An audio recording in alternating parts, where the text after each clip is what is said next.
ಇನ್ನೊಂದೇ ಒಂದು ಗಂಟೆಯಲ್ಲಿ ನಟ ದರ್ಶನ್ ಇನ್ನೊಂದು ಕೇಸ್ನ ವಿಚಾರಣೆ ಫೇಸ್ ಮಾಡಬೇಕು. ಇನ್ನೊಂದೇ ಒಂದು ಗಂಟೆ ಶುರುವಾಗ್ತಾ ಇದೆ ಆ ಕೇಸ್ನ ವಿಚಾರಣೆ. ಅದು ದರ್ಶನ್ ಮಾಜಿ ಮ್ಯಾನೇಜರ್ಗೆ ಸಂಬಂಧಪಟ್ಟಂಥ ವಿಚಾರ. ಹಣದ ಮೊತ್ತ 2 ಕೋಟಿ ರೂಪಾಯಿ. 2 ಕೋಟಿ ರೂಪಾಯಿ ವಿಚಾರಕ್ಕೆ ಸಂಬಂಧಪಟ್ಟಂತೆ ದರ್ಶನ್ರ ಮಾಜಿ ಮ್ಯಾನೇಜರ್ ಏನಾದ? ಇನ್ನೊಂದೇ ಒಂದು ಗಂಟೆಯಲ್ಲಿ ದರ್ಶನ್ ಮುಂದೆ ಈ ವಿಚಾರಣೆ ಶುರುವಾಗುತ್ತೆ. ಅದಕ್ಕಿಂತ ಮುಂಚಿತವಾಗಿ ರೇಣುಕಾಸ್ವಾಮಿ ಪೋಸ್ಟ್ ಮಾರ್ಟಮ್ನ ಇನ್ಸೈಡ್ ಸ್ಟೋರಿ. ಇದು TV5ನ ಎಕ್ಸ್ಕ್ಲೂಸಿವ್. ಎಲ್ರಿಗೂ ಗೊತ್ತು, ಏನೋ ಪೋಸ್ಟ್ ಮಾರ್ಟಮ್ ಕೂಡ ಚೇಂಜ್ ಮಾಡ್ಸಕ್ಕೆ ಹೋದ್ರಂತೆ ಅಂತ. ಬಟ್ ಒಳಗಡೆ ಏನಾಯಿತು ಅನ್ನೋ ವಿಚಾರ ಇದೆಯಲ್ಲ, ನಾವು ನಿಮಗೆ ಹೇಳ್ತೀವಿ ಕೇಳಿ. ರೇಣುಕಾಸ್ವಾಮಿ ಪೋಸ್ಟ್ ಮಾರ್ಟಮಲ್ಲೂ ಕೂಡ ಆ ಕಡೆ ಈ ಕಡೆ ಆಗಿದ್ದಿದ್ರೆ ಕೇಸ್ ಇನ್ಯಾವುದೋ ದಿಕ್ಕಲ್ಲಿ ಹೋಗ್ತಾ ಇತ್ತು, ಯಾವುದೋ ದಿಕ್ಕನ್ನು ತಗೊಳ್ತಾ ಇತ್ತು.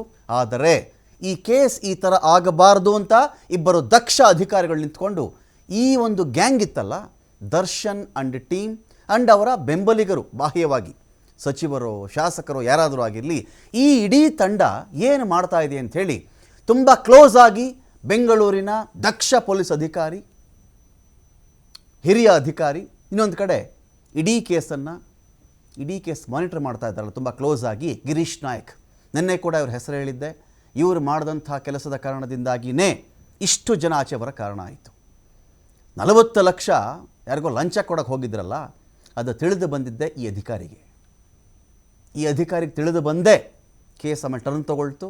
ಆಮೇಲೆ ಎಂಥ ಕೆಲಸ ಮಾಡಿದ್ರು ನನಗೆ ಗೊತ್ತಿರೋ ಮಾಹಿತಿ ಪ್ರಕಾರ, ದಿವಂಗತ ಮಧುಕರ್ ಶೆಟ್ಟಿ ಇದ್ದಾರಲ್ಲ, ದಕ್ಷ ಪೊಲೀಸ್ ಅಧಿಕಾರಿ ಇದ್ರಲ್ಲ, ಅವರ ಆದರ್ಶಗಳು, ಅವರ ಸ್ನೇಹ, ಆ ವಲಯದ ಒಬ್ಬ ಅಧಿಕಾರಿ ಗಿರೀಶ್ ನಾಯಕ್, ಇವರೊಂದಿಗೆ ಬೆಂಗಳೂರಿನ ಮತ್ತೊಬ್ಬ ದೊಡ್ಡ ಹಿರಿಯ ಅಧಿಕಾರಿ ಇದ್ದಾರಲ್ಲ, ಕ್ಲೋಸಾಗಿ ಅಬ್ಸರ್ವ್ ಮಾಡ್ತಾಯಿದ್ರು ಈ ಪೋಸ್ಟ್ ಮಾರ್ಟಮ್ನ ಎಲ್ಲಿವರೆಗೂ ತೊಗೊಂಡು ಹೋಗ್ತಾರೆ ಇವರು ಅಂತ.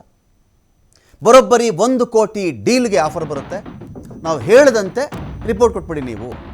ವಿಕ್ಟೋರಿಯಾ ಆಸ್ಪತ್ರೆಯ ವೈದ್ಯರೊಬ್ಬರಿಗೆ, ದೊಡ್ಡ ಅಧಿಕಾರಿಗೆ ಈ ಆಫರ್ ಬರುತ್ತೆ. 1 ಕೋಟಿ ಕೊಟ್ಟುಬಿಡ್ತೀವಿ. ಈ ಕೇಸಲ್ಲಿ ಯಾರೋ ಹೊಡೆದ್ರಂತೆ ಕಪಾಳಕ್ಕೆ, ಇವನಿಗೆ ಹಾರ್ಟ್ ಅಟ್ಯಾಕ್ ಆಗಿಬಿಟ್ಟು ಸತ್ತು ಹೋಗ್ಬಿಟ್ಟ ರೇಣುಕಾಸ್ವಾಮಿ ಅಂತ ಬರೆದುಬಿಡಿ ಅಂತ. ಹಾರ್ಟ್ ಅಟ್ಯಾಕ್ ಆಯ್ತು ಇವನಿಗೆ, ಸುಮ್ಮನೆ ತಳ್ಳಿದ್ರಂತೆ, ಅವ್ನು ಗಾಬರಿ ಆಗಿಬಿಟ್ಟು ಹಾರ್ಟ್ ಅಟ್ಯಾಕ್ ಆಗಿಬಿಡ್ತಂತೆ. ಯಾರೂ ಸಾಯಿಸಬೇಕು ಅಂತ ಹೊಡೆದಿಲ್ಲ, ಅಚಾತುರ್ಯ ಆಗಿಬಿಟ್ಟಿದೆ, ಇಲ್ಲಿ ಉದ್ದೇಶ ಇರಲಿಲ್ಲ, ಈ ಥರ ತೊಗೊಂಬಿಡಿ ಅಂಥೇಳಿ ಫಿಸಿಕಲಿ ಬಂದಿದ್ದರು. ಯಾರ್ದೋ ಮೂಲಕ ಫೋನ್ ಮಾಡಿಸಿ ಬರ್ತಾ ಇದ್ದೀವಿ, ಅದು ಇದು ಅವನೇ ತಂದು ಕೊಡ್ತಾನೆ, ಇದಲ್ಲ. ಯಾಕಂತ ಹೇಳಿದ್ರೆ ಒಬ್ಬ ಸಚಿವ ಎಂಟ್ರಿ ಆಗಿಬಿಟ್ಟಾಗ, ಒಬ್ಬ ಶಾಸಕ ಎಂಟ್ರಿ ಆಗಿಬಿಟ್ಟಾಗ, ಎಂಥ ವೈದ್ಯ ಅಧಿಕಾರಿ ಆದರೂ ಕೂಡ ಏನಪ್ಪ ಇಂಥವರೇ ಬಂದುಬಿಟ್ಟಿದ್ದಾರೆ, ನಮ್ಮ ಗತಿ ಏನು ಅನ್ನೋ ಸ್ಥಿತಿಗೆ ಬರ್ತಾರೆ. ಬೆಂಗಳೂರಿನ BJP ಶಾಸಕ ಮತ್ತು ಸಚಿವರೇ ಖುದ್ದು ಹಣ ತಂದಿದ್ದರು ಅಂತ ಮಾಹಿತಿ. ಇವರೆಲ್ಲ ಗೇಮನ್ನು, ಇವರೆಲ್ಲ ಆಟವನ್ನು ತುಂಬ ಕ್ಲೋಸ್ ಆಗಿ ಅಬ್ಸರ್ವ್ ಮಾಡ್ತಾಯಿದ್ರು ಇಬ್ಬರು ದಕ್ಷ ಅಧಿಕಾರಿಗಳು. ಕಾನೂನಿನ 2 ಕಣ್ಣುಗಳು ಇವರು ನೋಡ್ತಾ ಇತ್ತು. ಏನು ಮಾಡ್ತಾ ಇದ್ದಾರೆ ಇವರು? ಓಹೋ, ಅಂದರೆ ನೋಡಿ ನೀವು ಎಷ್ಟು ಹಂತಗಳಿದೆ ನೋಡಿ ಈ ಒಂದು ಕೇಸ್ಗೆ. ಕಿಡ್ನ್ಯಾಪ್ ಆಯಿತು, ಶೆಡ್ಡಿಗೆ ತಂದರು, ಅಲ್ಲಿ ಹೊಡೆದಿದ್ದಾರೆ, ಸತ್ತು ಹೋಗಿದ್ದಾನೆ, ದರ್ಶನ್ ಇದ್ದರು ಅಂತ, ದರ್ಶನ್ ಇರಲಿಲ್ಲ ಅಂತ, ಒಂದು ಏಟು ಹೊಡೆದೆ, ಊಟ ಮಾಡಿ ಅವನಿಗೊಂದು ಮಾತ್ರೆ ಕೊಟ್ಬಿಟ್ಟು ಕಳಿಸ್ತರು ಅಂದರು. ಆಮೇಲೆ ಸತ್ತು ಹೋದ. ಆಮೇಲೆ ದರ್ಶನ್ ಎಂಟ್ರಿ ಆಗ್ತಾರೆ, ಪವಿತ್ರ ಗೌಡ ಎಂಟ್ರಿ ಆಗ್ತಾರೆ, ಬಾಡಿ ವಿಲೇವಾರಿ ಮಾಡಿಬಿಡಿ ಅಂತಾರೆ, 3 ಜನ ಅಪ್ರೂವರ್ ಆಗಿಬಿಡಿ ಅಂತಾರೆ. ಅದಕ್ಕೊಂದು 30 ಲಕ್ಷ ಆಮಿಷ ಕೊಟ್ಟಿದ್ದರು. ಅದಾದ ನಂತರದಲ್ಲಿ ಪೊಲೀಸರಿಗೊಬ್ರಿಗೆ ಐಡಿಯಾ ಕೊಟ್ಟವ್ರಿಗೆ, ಆ ಲಿಮಿಟ್ಸಲ್ಲಿ ಬೇಡ, ನನ್ನ ಲಿಮಿಟ್ಸಿಗೆ ತಂದು ಹಾಕ್ಬಿಡು, ನಾನು ಹ್ಯಾಂಡಲ್ ಮಾಡ್ತೀನಿ ಅಂದಾಗ 40 ಲಕ್ಷ ಹೋಯಿತು. ಅಲ್ಲಿ ಕಾನ್ಸ್ಟೇಬಲ್ಗೆ ಏನೋ ಮಾಹಿತಿ ಗೊತ್ತಾಯಿತು. ಈ ಒಂದು ವಿಚಾರ ನಿನ್ನೆ ಕೂಡ ಹೇಳಿದ್ದೆ ನಾನು. ಈ ಹಲ್ಲೆ ಆಗಬೇಕಾದ್ರೆ ನೇರ ಪ್ರಸಾರದಲ್ಲಿ ದರ್ಶನ್ನ ಅತ್ಯಂತ ಆಪ್ತರೊಬ್ಬರು ನೋಡಿದ್ದಾರೆ ಇದನ್ನು ಅಂತ. ಈ ಹಲ್ಲೆ ಘಟನೆಯನ್ನು ನೇರ ಪ್ರಸಾರದಲ್ಲಿ ದರ್ಶನ್ನ ಅತ್ಯಾಪ್ತರೊಬ್ಬರು ನೋಡಿದ್ದಾರೆ, ತುಂಬ ಕ್ಲೋಸ್, ಇದನ್ನು ಗಮನಿಸಿದ್ದಾರೆ ಅಂತ ನಿನ್ನೆ ಕೂಡ ನಾನು ಇದ್ರ ಬಗ್ಗೆ ಮಾತಾಡಿದ್ದೆ. ಸೊ ಈಗೇನಾಗಿದೆ, ಇದೆಲ್ಲ ಆದಮೇಲೆ ನೆಕ್ಸ್ಟ್ ಸ್ಟೇಜ್ ಯಾವುದಪ್ಪ? ಪೋಸ್ಟ್ ಮಾರ್ಟಮಲ್ಲಿ ಏನಾದರೂ ಮಾಡಿಬಿಡೋಣ, ಈ ಟ್ರೈ ಕೂಡ ನಡೆದಿದೆ ಇಲ್ಲಿ. ಒಟ್ಟಿನಲ್ಲಿ ಈ ಕೇಸಿಂದ ದರ್ಶನ್ನ ಆಚೆ ತರಬೇಕು, ದರ್ಶನ್ ಇಟ್ಕೊಳ್ಬಾರ್ದು. ದರ್ಶನ್ ಕೂಡ ಅದನ್ನೇ ಹೇಳ್ತಾ ಇರೋದು ಇವತ್ತಿಗೆ, ನನ್ನ ಬಿಟ್ಬಿಡಿ ಸ್ವಾಮಿ, ನನಗೇನು ಗೊತ್ತಿಲ್ಲ, ಯಾರನ್ನೇನಾದರೂ ಮಾಡ್ಕೊಳ್ಳಿ ಅಂತ. ಯಾವ ಫ್ಯಾನೋ, ಯಾವ ಸೆಲೆಬ್ರಿಟಿನೋ, ಯಾವ ಅಭಿಮಾನಿನೋ, ಯಾವ ಬಲಗೈಯೋ ಎಡಗೈಯೋ ರೈಟ್ ಹ್ಯಾಂಡೋ ಲೆಫ್ಟ್ ಹ್ಯಾಂಡೋ ಯಾರಾದರೂ ಸರಿ, ನೀವೇನಾದರೂ ಮಾಡ್ಕೊಳ್ಳಿ ಅಂತ ದರ್ಶನ್ ನಿಂತಿದ್ದಾರೆ ಇವತ್ತಿಗೆ.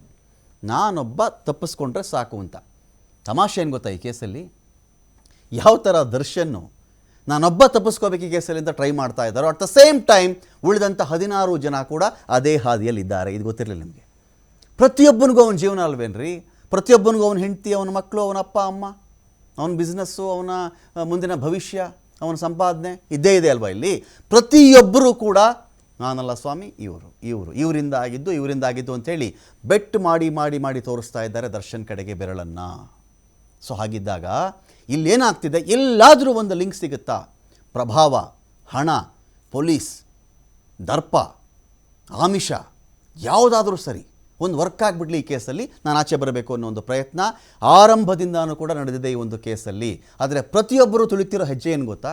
17 ಜನರಲ್ಲೂ ಕೂಡ ನಾನು ಬಿಟ್ಬಿಡಿ ಸ್ವಾಮಿ, ನನಗೇನೂ ಗೊತ್ತಿಲ್ಲ ಇದು.